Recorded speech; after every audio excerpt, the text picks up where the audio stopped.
Bonjour à tous, donc vidéo 2 de la Ubuntu Mate 20.04, hein, j'avais déjà fait une première vidéo il y a une semaine, donc là bon, voilà, toujours la même version que j'ai mis à jour au fil de l'eau, hein, forcément.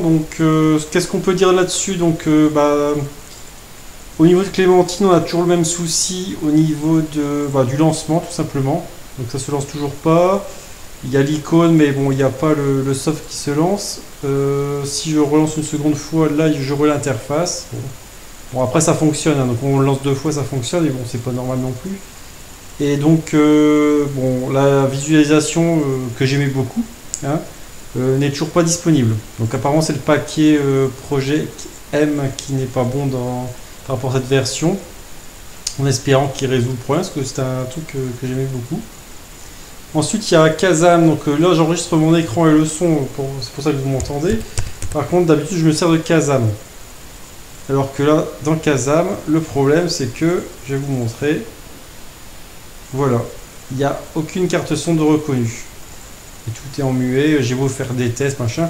J'ai pas trop modifié le système parce que, bon, je vais faire les mises à jour. On est juste en sortie. On n'est pas non plus à la version 1, hein, parce qu'on aura bientôt la version 1. Je veux dire, au niveau 20.04.1 au mois de juillet, voilà, faut pas non plus, voilà. Elle vient de sortir, on est indulgent, c'est juste le Kazam, c'est quelque chose que j'ai moi-même rajouté, qui est dans les dépôts, mais que j'ai rajouté, qui fonctionnait bien avant, il n'y a aucun problème, j'utilisais avant, mais là, c'est tout, quoi. On va attendre, il n'y a aucun problème. Donc voilà. Donc là, c'est pour ça que je me sers de simple screen recorder à la place pour justement faire les vidéos, hein, sinon c'est pas top. Et donc là, c'est les deux petits soucis que j'ai rencontrés. Alors, qu'est-ce que j'ai fait cette semaine? J'ai profité pour mettre à jour les PC des parents. Parce que oui, mes parents tournent aussi sous Linux, hein, sinon c'est pas marrant. Et en fait, ça me permet dans un premier temps, une fois que je vois que c'est stable sur mon PC, je mets à jour le leur. Et ensuite, ça me permet de voir justement par rapport à l'utilisateur final, comme j'ai une auto-entreprise dans la réparation informatique, l'utilisateur final, est-ce qu'il va savoir l'utiliser? Voilà. Est-ce qu'il n'y a pas des bugs, machin, ceci, là. Donc j'ai passé le PC portable de ma mère en début de semaine. J'ai fait le PC de mon père aujourd'hui. Alors c'est quoi? Alors la résolution de tout ça, c'est que bon, j'ai tout fait en SSH, donc à distance. J'ai pas pris le PC à ma maison, donc j'ai leur ai dit d'allumer le PC. J'attaque ça en SSH. Et je lance mes mises à jour sur le PC de ma mère, par exemple. Hop, plantage. J'ai fait un reboot, il a planté, donc je lui ai demandé d'éteindre, rallumer. Il a rallumé, j'ai su continuer. Au final, ça fonctionne. Il y a eu un petit couac. J'avoue, je l'ai fait en SSH, j'aurais pu prendre le PC, voilà, mais bon, j'ai fait en SSH. Pourquoi? Parce que j'aime bien tester des choses comme ça. Des fois, qu'un client voudrait une mise à jour sur ce mettons un client qui habite loin, parce que j'ai des clients qui habitent très loin. Par exemple, si moi je suis dans le nord de la France, si le client est dans le sud, ça va permettre de les dépanner. Et de ce fait, voilà, petit plantage, mais bon, ça a été très bien après. Elle a rien perdu, je veux dire, elle a pas tout récupéré, mais non, elle a rien perdu.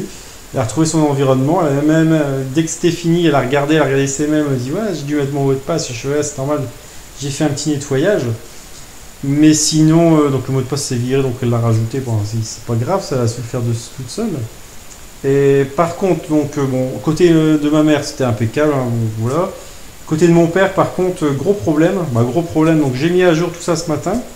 Tout se passe bien. Donc en SSH, pas de coupure, tout ça. Je reboot, tac, tac, tac, tac, tout se passe bien. Je vois que le poste il est lancé tout ça. Hop, il me fait un petit SMS vers 10h. Il me dit, parce que j'avais commencé ça à 7h, fini vers 8h, hein, parce que là, Linux c'est le seul système que je connais qui passe d'une version à une autre en moins d'une heure. Voilà. Bon, là-bas ils ont la VDSL 30 mégas, donc ça aide un petit peu. Mais au niveau mise à jour, le système il a speedé. Pourtant, le PC de mon père, c'est un PC qui date de 2007. Donc c'est l'Athlon X2. Et c'est en DDR3, c'est pas en DDR2. Hein, avec 8 Go de RAM, il y a bien sûr un SSD, parce que tous les PC ont un SSD dans mon entourage. Hein, vous ne connaissez pas encore, mais moi j'ai horreur des PC, des disques durs mécaniques. Depuis le SSD, parce qu'avant j'étais obligé. Et je mets du SSD partout. Du Linux et du SSD. Voilà. Donc sur des anciennes machines, et puis même le PC de ma mère, c'est un PC portable de 2007. Donc à l'époque acheté 700 €, donc c'est un Pentium X2 avec 4 Go de RAM, DDR2, mais reconnu que 3 parce qu'il y a la carte graphique qui prend tout, mais avec 3 Go de RAM en version 64 bits. La nouvelle Ubuntu, elle tourne nickel. Le CZE également fait tout, hein, faut aussi se dire ça. Mais bon, là bientôt je vais essayer de faire une ancienne, parce que je vais récupérer des anciennes machines bientôt. Donc c'est de la récupération, on me les donne. Je vais essayer de trouver une ancienne machine, de faire tourner cette version justement sur une ancienne machine. Parce que bon, mon PC n'étant pas... j'avais déjà présenté mon PC portable ici la fois dernière. Il n'est pas récent, il date de 2014, mais c'est quand même un quadrucœur, voilà. Il y a quand même 8 Go de RAM et du SSD, donc ça tourne correctement. J'ai déjà fait une vidéo, mais j'ai peut-être pas posté ici. Je pense qu'elle est sur ma chaîne si vous regardez. Et sur un ancien PC, donc c'était la Ubuntu 16 à l'époque, 16.04 sur un ancien PC et ça tourne nickel. Là, on va faire la 20.04 sur un ancien PC bientôt. Si ce que je récupère fonctionne, forcément. Hein. De toute façon, je vais faire une vidéo sur ce que je vais récupérer, vous verrez un petit peu. Il y aura du serveur en lame, il y aura des belles choses, on verra si ça démarre ou pas, hein, ça c'est autre chose. Mais on verra tout ça ensemble. Et donc de ce fait, donc du coup j'étais sur le PC de mon père. Le PC de mon père, il plante, tac tac tac. Je lui dis, t'appuies sur le bouton, tu l'éteins, tu le rallumes. Je rattrape le SSH, je regarde et en fait c'était le sous Ubuntu Mate. En fait on a le composite qui permet d'avoir la rapidité, c'est la carte graphique qui fonctionne à la place du soft. Et en fait on le gère ici donc Mate Tweak et donc du coup donc là ici on peut choisir. Donc là il y avait à l'époque Compiz, donc qui a été sous la 20.04, il déconseillait Compiz, donc je l'ai enlevé. Il y a une époque j'aimais très bien Compiz quand j'étais jeune, bon je découvrais Linux. Forcément on mettait ça avec les effets, sur des anciens PC ça tournait nickel. Bon là ils l'ont déconseillé donc je l'ai enlevé, si je le rajoute il va s'afficher, il n'y a aucun problème, hein. Vous installez Compiz, il s'affiche ici. Et donc du coup là on a trois choix, donc sans compositeur, donc c'est vraiment le truc tout logiciel, adaptatif, donc c'est semi, et là le GPU Compton, donc c'est le projet Marco qui a fait un peu à la Compiz, mais bon avec moins d'effets, il n'y a pas beaucoup de réglages tout ça, j'aime moins. Donc je mets souvent voilà, vous avez vu, c'est sur adaptatif, donc ça c'est tous mes installations sont comme ça. Et avant mon père était comme ça, donc en 18.04, hein, mais ce matin je mets à jour, hop, je mets à jour nana, et là ça plante. Donc en fait moi j'avais accès à SSH, lui ce qu'il voyait à son écran, un truc tout brouillé, ça marchait pas du tout.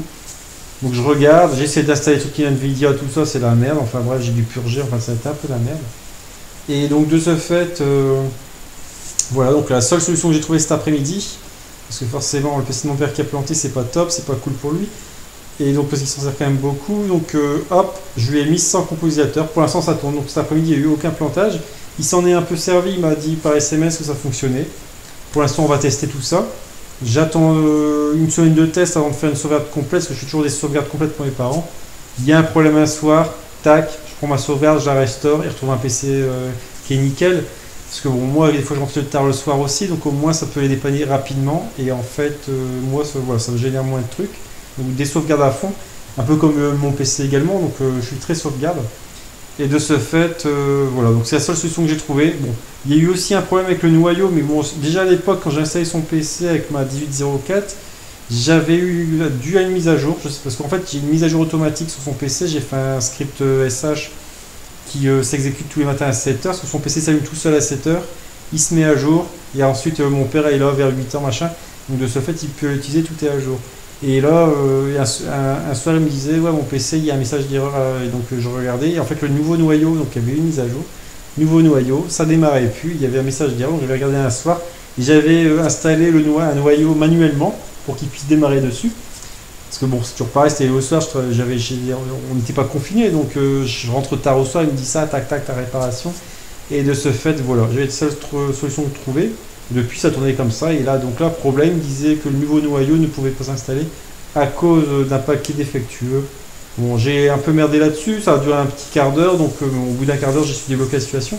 Donc là maintenant il tourne bien sur le noyau de la 20.04, donc le 5.4, leur version 29. Il y a la version 30 qui est apparue cet après-midi, mais j'ai pas encore mis à jour. Et donc du coup voilà, donc mes parents sont déjà sur la 20.04. Bon, certains diront que c'est déconseillé, mais bon, moi c'est mes bêta-testeurs, on va dire. Et donc du coup, voilà. Donc là, prochaines étapes par rapport à cette distribution, c'est de mettre à jour ma clé ma clé qui me sert pour les clients finaux. Donc c'est des gens, des clients à moi qui sont sous Windows, qui sont des virus et tout ça. Dès que je vois qu'ils n'ont pas de choses qui sont incompatibles, j'en mets du Linux.